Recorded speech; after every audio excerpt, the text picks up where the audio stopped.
role model for those youngsters, and I can't think of a better guy to coach the team, and hopefully the boys can come away with another win. Now, a name that you would know and know pretty well, I suppose, there, Reno, would be Chester Williams. And it was just sad when I learned just maybe an hour or two ago that he had passed away. Yeah, so young, mate. Great rugby player for the South African nation, the Springboks, and entertainer on the field as well. So young, only 49. Very young, but we talk about players of that era. There was a great South African team back then as well. And he was up there with the rest of them, mate. He was only short in stature. Yeah. Yeah, but strong, powerful, and surely could run. But very, very sad loss for the rugby world and South Africa rugby as well. Well, he was pretty much the face of South Africa in the 1995 World Cup, wasn't he? Yeah, he was, and you think of 95, mate, doesn't get any bigger than that final. Yes. And I know you talk about it all the time, and you got a lot of memories of it.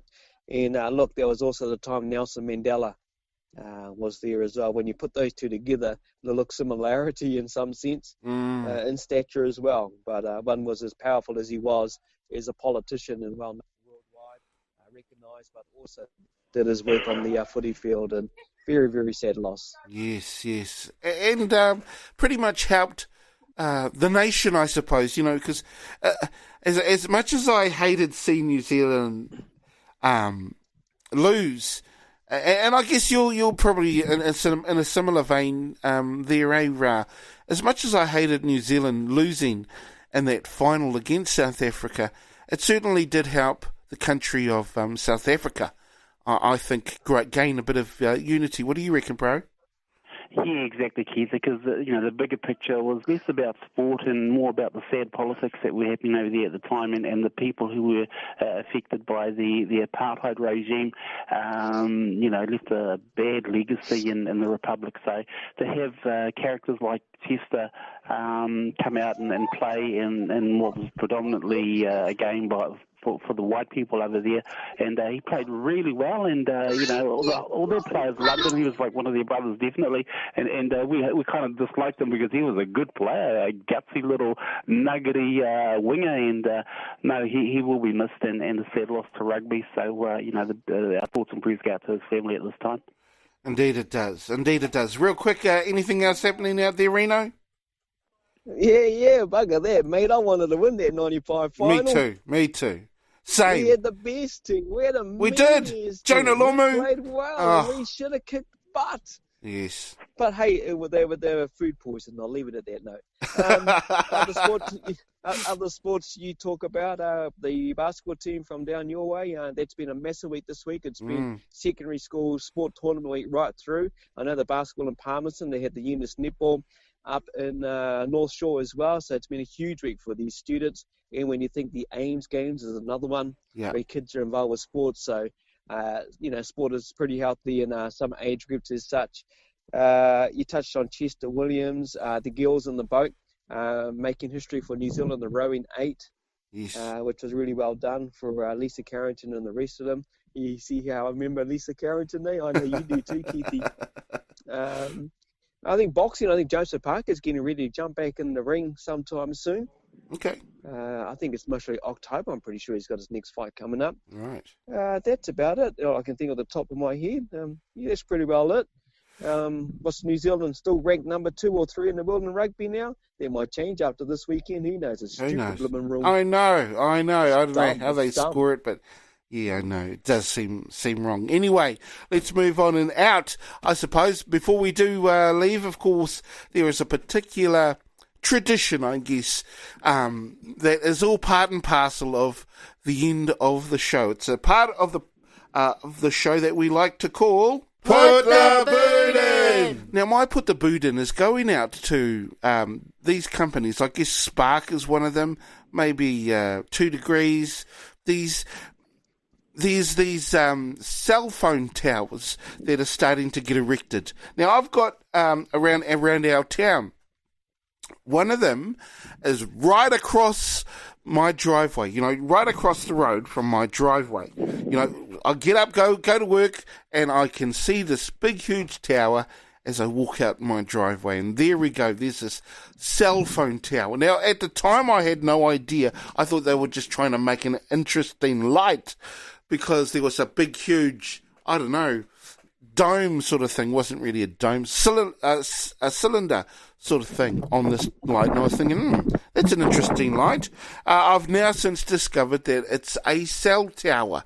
And, what has been going on is people have got to find out whether these particular cell towers are emitting enough radiation to be harmful, not just to humans, but to the environment as well. And I've seen a number of things online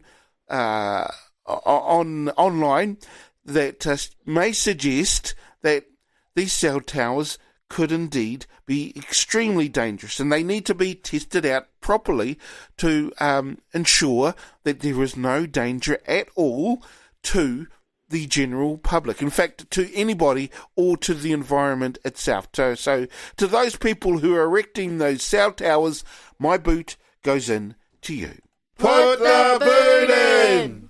Yeah, my boot's going into a topic we sort of discussed a little bit on the show, and it's the powers that be that are kind of killing our game of rugby, and I'm talking about Spark and also the Rugby Union, how they've sold the soul of our national game, and for their sake, they'd better get it right this time because the fans will not be happy if there's a lot of technical issues and viewers getting to watch the coverage, especially in the more remote country, rural areas of our country. So it's a watch this space, and the best of luck to them.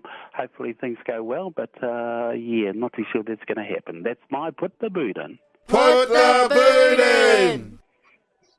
Yeah, my put the boot in goes into Auckland and the dumb motorway and the whole traffic jam up there. Look, I was up there yesterday for the first time ever in my whole life of driving for 34 years.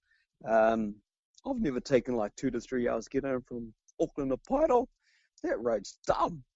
The road, the traffic, everything, 2 lanes going into the centre of Tamaki from the other end. Mate, that's just crazy. On a big city that's got over 1 million people in there, and you've got 2 lanes, sometimes down to 1. New voting goes that way for the regional council with the upcoming elections next month. So, I'll put the boot into the Auckland motorway system. Put the boot in! That system is pathetic. I mean, it just isn't. I don't know. The whole where they've placed that city, because there's so many. I don't know. It's not very planned out well. Well, I think they need to do something. Let the roads lower. We'll just relocate the city. Look, something is coming, boys. Relax, because flying vehicles are only another 10, 15 years away. Yeah, so they reckon. Is that going to help? Probably not, though. No, it'll cause a problem. There'll be nearly 3 million by then. Yeah. So I don't think that's going to help, mate. Not much, anyway. And it won't be tangata whenua either. No, that's right. It's interesting, about what you'll put the boot in is there, because I tell you what, there is so, the fans, the rugby fans here are so adamant. It's just, so passionate as well, especially when it comes to rugby. And, boy, they had better get things right. Hey, bro, they certainly better get these things right, especially if they've got these cell towers. Now, I know why they're putting these cell towers up, so that they can ensure that the Rugby World Cup coverage is well done. I also understand that down there in Havelock North, they tried to erect a cell tower down there, but it's a no-go. People, the whole neighbourhood kind of stood up and said, no, you're not going to put that up there, bro. And, Spark have had to enter into discussions and stuff like that. So things could be awry come the first game for the Rugby World Cup, bro? Well, yeah, and there's a few protests around here as well in terms of that 5G network with all the pitfalls and the bad kind of radiation and everything that comes with it. So it would definitely be a watch the space and interesting to see what the developments are. But if it impacts on the game that we love, yeah, again, absolutely. Another not so good feather in the cap of the union who will sort of ultimately will fall upon, and maybe the government. Yes, and well, maybe indeed. Well, that pretty much ends us off here on Full Time. Thanks once again for joining us. Don't forget that we've got our special, our rugby special coming up tomorrow, 10:15. It'll be broadcast on air. That is us here on Tūrangi FM. I want to say a big thanks going out to Ray Walker. Yeah, thanks, Keithy. Thanks, Reen and J2, who couldn't be with us at this time. But no, from Monday, it's countdown to the World Cup, Keithy, after this big AB game, and we wish our boys the best and time to get into sort of footy mode. Indeed, if we're not already. Thanks also must go out to Rino Wilkinson. I'm sure you can have a great week there, bro. Yeah, looking forward to today's game, the Valley and East Coast. Obviously, the Legions game, excited about that, and the All Black game. And the Warriors. I might as well say the Warriors, mate. But, enjoy your weekend. Always good to catch up used to. And be safe. We'll catch up tomorrow morning with the podcast.